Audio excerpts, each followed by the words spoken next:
बच्चों, अब तक की कहानी में हम लोगों ने देखा कि तोमचा बहुमूल्य वस्तुएं लेकर के और माल बेचने अपने घर से दूर जाता है और 15 दिन बाद माल बेच करके वह अपने घर की ओर लौटता है मणिपुर को। और इस समय उसे काफ़ी अधिक मुनाफा होता है व्यापार में और वह बहुत प्रसन्न है, इसलिए वह शीघ्र अतिशीघ्र अपने घर पहुंच जाना चाहता है और तेज़ कदमों से वो अपने घर की ओर आगे बढ़ने लगता है।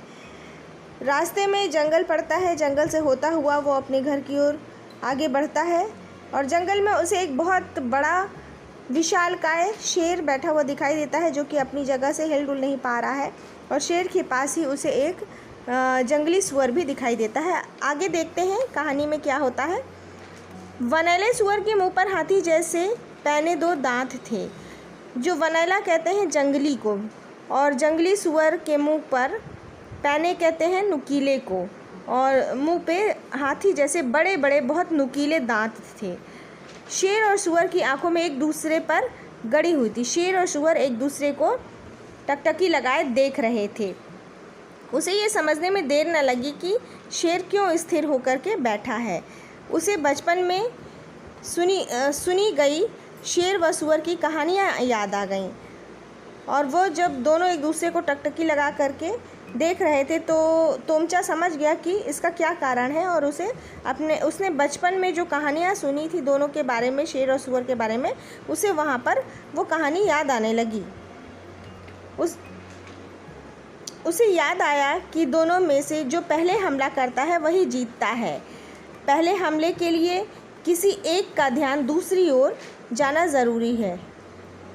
सुअर बच गया तो अपने पैने दांतों से मेरी टांगें तोड़ देगा और मेरे गिरने पर उन्हीं से मेरा पेट फाड़कर मार डालेगा।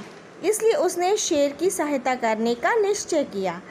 तो वो समझ गया और फिर उसने ये सुना था कि दोनों में से, शेर और सुअर में से, जो पहले हमला करता है दूसरे पर वही जीतता है। तो तोमचा ने सोचा कि यदि सुअर शेर पर पहले हमला कर देगा तो सुअर ही जीतेगा और शेर मारा जाएगा, और यदि सुअर जीतता है तो वो जीतने के पश्चात मुझे अपना शिकार बनाएगा और मुझे गिरा देगा और मेरा पेट फाड़ डालेगा। तो इसलिए यह सोच करके उसने शेर की सहायता करने का निश्चय किया। तोमचे ने एक बड़ा सा पत्थर उठाया और पूरे वेग से सुअर के सिर पर दे मारा। और तोमचे ने फिर उसे पास में पड़ा हुआ पत्थर उठाया और सुअर के सिर पर मार दिया उससे। सुअर पत्थर की चोट से तिलमिला उठा और इससे पहले कि वह स्थिति को समझे, शेर उस पर टूट पड़ा। तो तोमचे की मार से, पत्थर की मार खा करके सुअर तिलमिला गया और तभी मौका देख करके शेर जो है उस पर टूट पड़ा। उसने हमला कर दिया सुअर के ऊपर।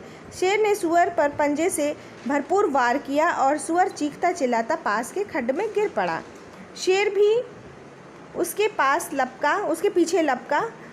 तोमचा संकट टला जान करके तेज़ी से चल पड़ा और जब शेर के हमला करने पर सुअर खड्ड में गिर पड़ा तो उसके बाद शेर ने अपने पंजों से सुअर के ऊपर हमला किया और दोनों आपस में लड़ाई होने लगी दोनों की। तभी तोमचा को लगा कि अब संकट कम है तो वह अपने घर की ओर आगे बढ़ने लगा। कुछ दूरी पर उसे खून से लथपथ कोई चीज़ पगडंडी के बीच पड़ी दिखाई दी। वह घबराया, परंतु निकट जाकर देखने पर ज्ञात हुआ कि यह सुअर का सिर था। वह उसकी बगल से आगे बढ़ गया। कुछ ही दूर चला कि वह खोपड़ी फिर से उसके आगे रास्ते में पड़ी दिखाई दी। उसके आश्चर्य का ठिकाना ना था। तो जब कुछ दूर फिर आगे अपने घर की ओर बढ़ने लगा तोमचा, तो उसे मार्ग में खून से लथपथ, खून से सनी हुई कोई चीज़ पड़ी हुई दिखाई दी। उसने जब देखा जाकर के पास में तो उसे पता लगा कि ये सुअर का सिर है, जिसे शेर ने मार डाला है और उसका सिर यहाँ पर आकर के गिरा है, पड़ा हुआ है बगल में। और वह फिर उसके बगल से क्रॉस करके आगे बढ़ने लगा तोमचा। जैसे ही वो कुछ दूर और गया तोमचा, उसे उसके आगे फिर वही सिर पड़ा हुआ दिखाई दिया। तो उसे बड़ा आश्चर्य हुआ वह सोच ही रहा था कि खोपड़ी यहाँ कैसे पहुँची कि उसके पास की झाड़ियों में सरसराहट सुनाई दी।